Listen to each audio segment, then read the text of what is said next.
Okay, good morning everybody. My name is Autumn. I am the owner of Southern Sky Beauty, and I am a very proud owner of an Electra Press, and I have been using this for well over a year now. And for anybody who may be considering buying one or has one and just hasn't really had very much success using it, I kind of want to share with you guys some tips and tricks that I've learned along the way. And then later we're going to be making some bath bombs so you guys can actually get a feel for, you know, the machine and how it works. So first off, this machine is awesome. It's electric, so you don't need an air compressor, and if you're very tight on space like I am, this is an excellent choice because, you know, air compressors are so huge and bulky and take up a ton of room, whereas this guy, you just plug it in and go. It's very small, it's very compact, and it's pretty. There's all kinds of molds that you can choose from. This happens to be the mold that comes with the press. It's a 2.5-inch round bath bomb mold. So something that I have learned along the way, this little base plate, while Jamie doesn't recommend taking this off, I find that taking it off really takes out some of the guesswork when you're trying to line up your molds, because this motor doesn't have a stop. So like if you're hitting the button and your mold is in the way, it's going to keep going down and your mold is going to break or dent or whatever. So I personally take this base plate off because you can see that the mold is designed to lock into place and kind of stop the mold from shifting around. But definitely, if you're going to do this, watch your fingers because you will get your fingers pinched. So basically what I do, instead of having to worry about aligning, you know, the base plate to make sure the mold is going to fit properly, I just fill my mix in and then I bring the mold up and then bring it down. And before you press down all the way, make sure your hand is away. And the only time your hand really needs to be there is when you're holding it in place to bring the arm back up. If you do this, please, please, please watch your fingers. It's not recommended by Jamie, as I said, but it's helped me along the way to do so. Another trick that I have, if you're having problems with sticking, whether you're, you know, having the bombs just break in half when you're lifting the arm up, that's not the press's fault. That's going to be an issue with either the moisture content in your recipe or a packing issue. Either it's too much or too little mix in the mold, or your mix is too wet. I find that having mix a little bit on the drier side works really great. But again, if you're having moisture problems with your bath bomb mix, just let your mix sit for a little bit, let it mellow out, and try again. I know it can be very frustrating, but having problems like that, it's not a problem with the press. It's all about moisture content in your bath bomb mix. Now, if you're still having problems with sticking, I always recommend either cyclomethicone or food grade silicone. This, you just take a little bit on a paper towel, wipe the mold top and bottom, and then throw your mix in, and it just helps the bath bomb slide out of the mold a little bit easier. That has been a godsend for me. So if you can get your hands on some of that, and I promise you it will make all the difference in the world. Just practice, practice, practice with your mix. Get very comfortable with it. Get to know the texture, the feeling of your mix very, very well, and know what works and what doesn't with the press. Again, the sticking issue is not just with Electra Press, it's going to be with pneumatic presses, it's going to be with manual presses. It's all about moisture, and honestly there is no one-size-fits-all answer as far as like what the moisture level should be, because it varies on your climate. The humidity plays a huge part in the final product of your bath bombs. So if you're in an area with really high humidity, just dial back your binder, whether you're using witch hazel or alcohol, just dial it back a little bit and then just really get a feel for where your mix is supposed to be, and just take notes.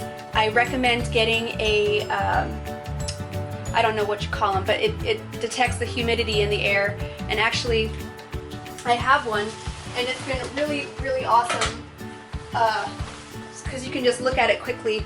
It tells you temperature and it tells you humidity, so that's been, trying to get not a glare, but that's the humidity. 43 is awesome. The lower the number, the better, in my opinion.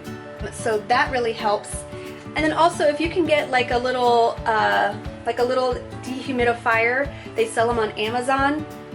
That works fantastic. That's just going to reduce the moisture levels in the air a little bit more, and you'll end up with really, really great looking bath bombs. So with that said, I'm going to go make my bath bomb mix, and then we're going to make some bath bombs together. So stay tuned. Alright guys, I got my mix all made, and let's just get right to it. This is something that I like to do personally. You don't have to do this, but I feel like it really lets you know how much mix you need and how much you're using and how to accurately price your bombs. So I weigh my mix every time using ounces. This 2.5 ounce mold, I like to put around 6 ounces of mix in. So you just tear your scale out, and I'm going to start layering my mix in here. I didn't put any cyclomethicone in my mold yet, but it is on standby if I need it.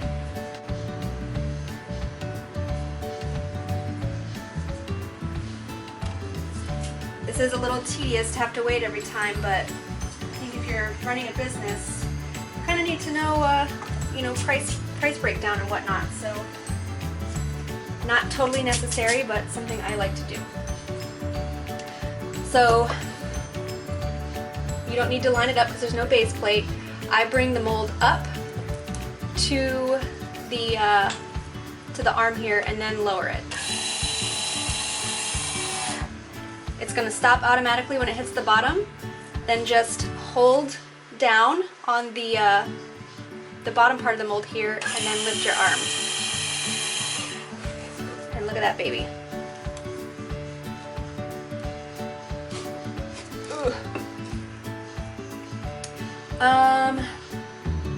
I just flip and then tap with the mold, and then you get a gorgeous bath bomb.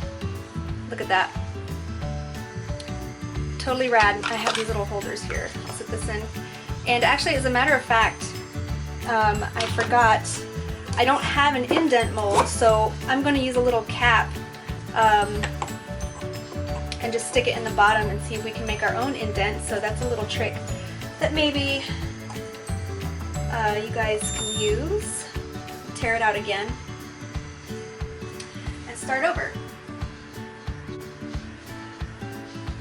I use this press pretty much every bath bomb I make. I really, really enjoy using it. It's easy, and you can hear how quiet it is. And as soon as you buy it, it's ready to go. You don't have to do anything as far as getting it set up or any of that stuff. You just plug it in and go. And that's about perfect there.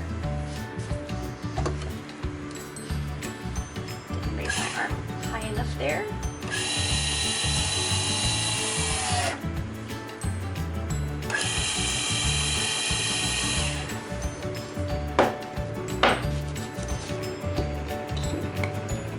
Let's see how we got a little.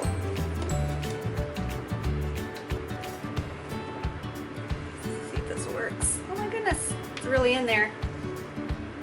There we go. Perfect.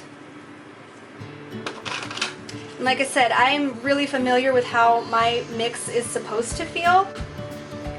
So I kind of knew that I didn't need any cyclomethicone, but you're just going to have to practice, practice, practice, and get used to how your specific recipe is going to feel. And Jamie's Bath Bomb, when you purchase the press, comes with a recipe. This is not Jamie's recipe that I am using today. And sorry if you can hear my washing machine through the wall. I was saying this is not Jamie's recipe, this is mine. But that's a perk of buying the press as well, is it comes with the recipe. So I think that was very generous of Jamie to do.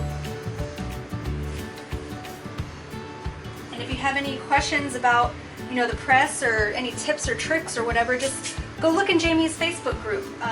Lots of people who use this bomb or use this press have lots of knowledge and tips to share, and hopefully we can get you guys well on your way to making your own beautiful, perfect bath bombs.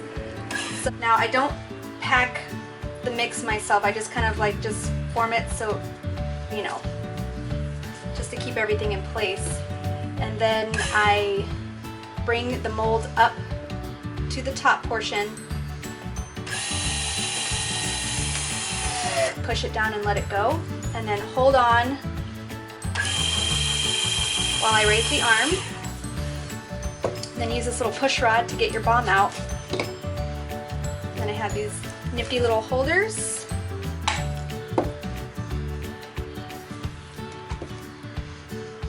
And now I got my little cap. And there you go.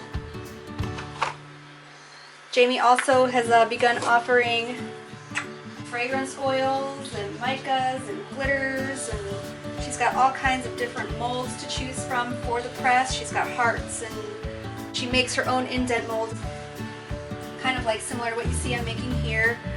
Hexagons and gemstones, and I mean just literally all kinds of good stuff. So if you're really kind of on the fence about if you should get this machine or not, I just say go for it. I know it's a little pricey up front, but it's just really going to send your bath bombs just to a whole nother level. I'm at a point in my job where I have to make large volumes, and I just honestly couldn't do it without the help of this press.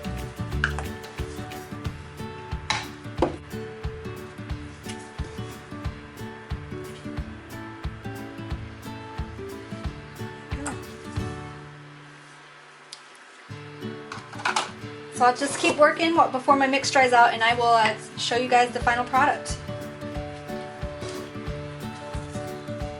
Alright guys, there you have it. I just busted out 20, 40, 51 bath bombs in no time at all, and I'll just keep saying it because it really couldn't do this without the Electra Press. It just makes it so easy. I mean, look how professional and clean they are, and I almost forgot to say that I used a Muddy Soap Co. fragrance in these bath bombs. It is the London Peony and Blush fragrance, and it's really nice. And then I also used some mica that is called Grumpy Old Sailor, and they look fantastic. So anyway, I hope you guys enjoyed the video and you found some of my little tricks and tips helpful to help you get your best bath bombs that you can. And as always, I'm always available to answer any questions, so if I can try and help you guys maybe troubleshoot or do anything that I can to get you guys on your way, just let me know. Thank you again for watching. Bye!